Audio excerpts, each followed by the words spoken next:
Previously on the European LCS. Show me what you got. Here he dives into the middle of them. Kevin will go in as well. That's a double kill for Creative. And this is going to be the game for Millennium.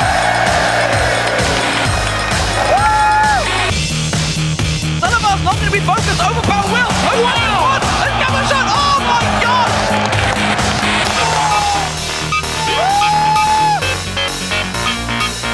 Will be made up. Oh, he's going back to top. No, he's going to throw 1v1. They kill each other.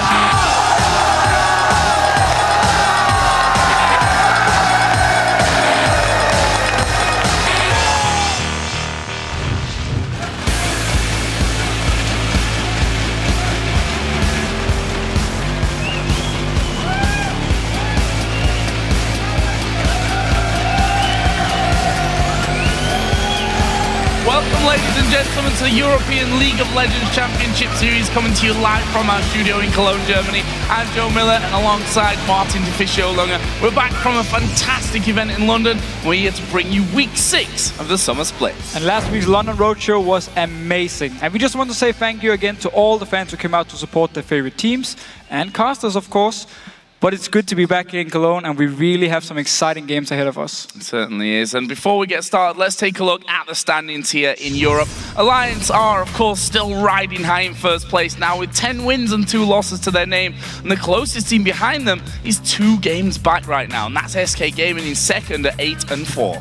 Millennium is next in third place with 7 wins and 5 losses, and Fnatic and the Super Crew are tied for 4th in the middle of the table with both 6 wins and 6 losses. And here are the 4 matches coming your way today. We'll start things off with the Copenhagen Wolves taking on Fnatic, and then Alliance will face off Millennium. In the second half, the Super Crew will take on Gambit Gaming, and we'll end the day with SK Gaming against Rocket.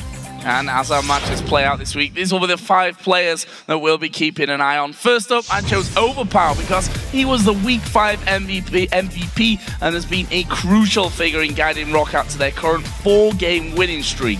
His return to that spring split form has seen him amass a 20 KDA last week, and teams are going to have to be working on closing him down here in Week 6. Next up is Youngbuck. He had the best performance in the LCS so far versus Alliance on Irelia, where he went 12-3-5. It was really nice to see him rise to the occasion in London, but I'm just curious as to whether he can bring that form back to Cologne this week. And my first player to watch was actually in the same game as Youngbuck, where he went on this amazing streak with Irelia. We have Taps now.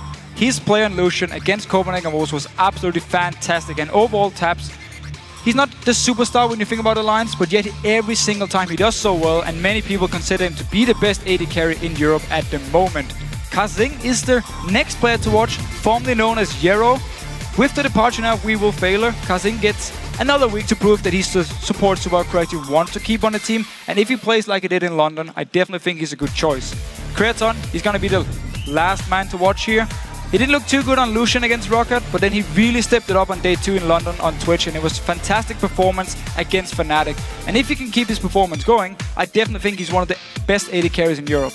And we'll have to find out how all those players do this week. Well, remember that you guys can find all the stats for the players as well as VODs of past games, standings and much more at lolesports.com. And if you visit the schedule link at the top of the page, you can also vote on today's games. Just click the thumbs up next to the teams you think will win, and we'll check your picks during the day. And if you've ever wanted to join us here in Cologne to watch the European LCS live and in person, just click at the tickets, or on the tickets link at the top of the page, of course, for all the details. With only 5 weeks left in the split, you have to grab them while you can. And now, of course, we'd like you to drop a little knowledge on us. Head to Twitter and let us know which European LCS player has had the biggest impact so far this split, and why.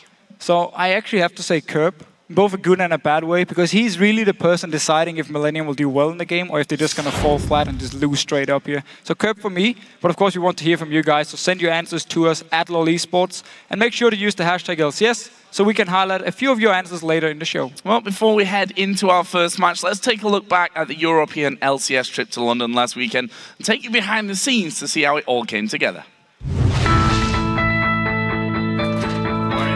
This week is a special show because we've taken the circus on the road all the way to London, England.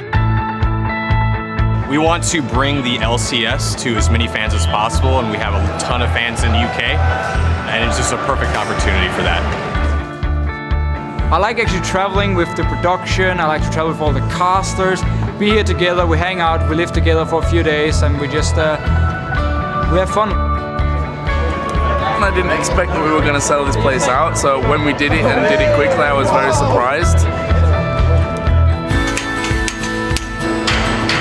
The LCS is a very complicated show with a lot of moving parts. When you take all those moving parts and you bring them somewhere new, there's extra complications. This control room is where the whole team comes together in the Los Angeles portion of the show. There's a control room that's down on site in London in a truck where they're controlling the other end. And so at all times we're communicating all across the globe to put together this one show. For this London show, we have a very small amount of time, so we have to make sure we're really efficient and we get everything done every minute is just super, super important for us. I always want to do another 2 hours of rehearsal. I want to have another hour with the script. I want to have another 2 hours with the casters. But it's that same time crunch that makes you excel and try new things. A couple hours before rehearsal time, we walk the floor and we get all the caster stations and all the other elements behind the scenes ready to go. We've just gone through rehearsals, so everything is set and ready to go. We hope everything is going to go off without hitch. 20 in a box, move, take. I am Lee D-Man Smith, and I'm joined by Trevor Quickshot Henry. I like you, my friend. It's good to be casting at home, that's for sure. Even though I'm on the other side of the globe, looking at this, the adrenaline like rushes through you. As soon as I walked in this morning and the fans started getting in there, you just get this like...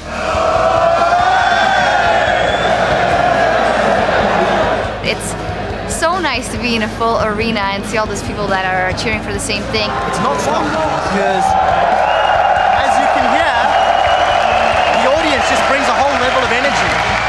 We have two fabulous British casters on our team. Joe and D-Man are fantastic, and they were so happy to be at home.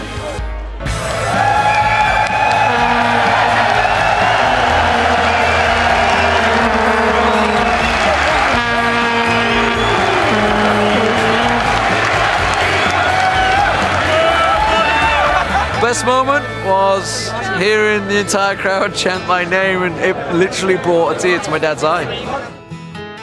We love you, Miller! We do! We love you, Miller! We do! Oh, Joey, we love you! Way! Thanks, guys. Great show, everyone. GG. Before you know it, the day's over. It's time to reset and write the next day. For myself, Joe, Quickshot, EpicSkillshot, and the entire broadcast team, thank you for watching, and we'll see you next week. Really, really amazing event. Yep. I think Demon summed that one up perfectly for both of us. It was pretty special to be casting at home. I have to agree. I mean, just being there with you guys as well, hearing the crowd go crazy, and the British crowd is a bit special as well, with some of the things they yell. Special? Wow, that's an interesting word. In a good way. In a good way, of course. And guys, with that, let's kick off things here for our first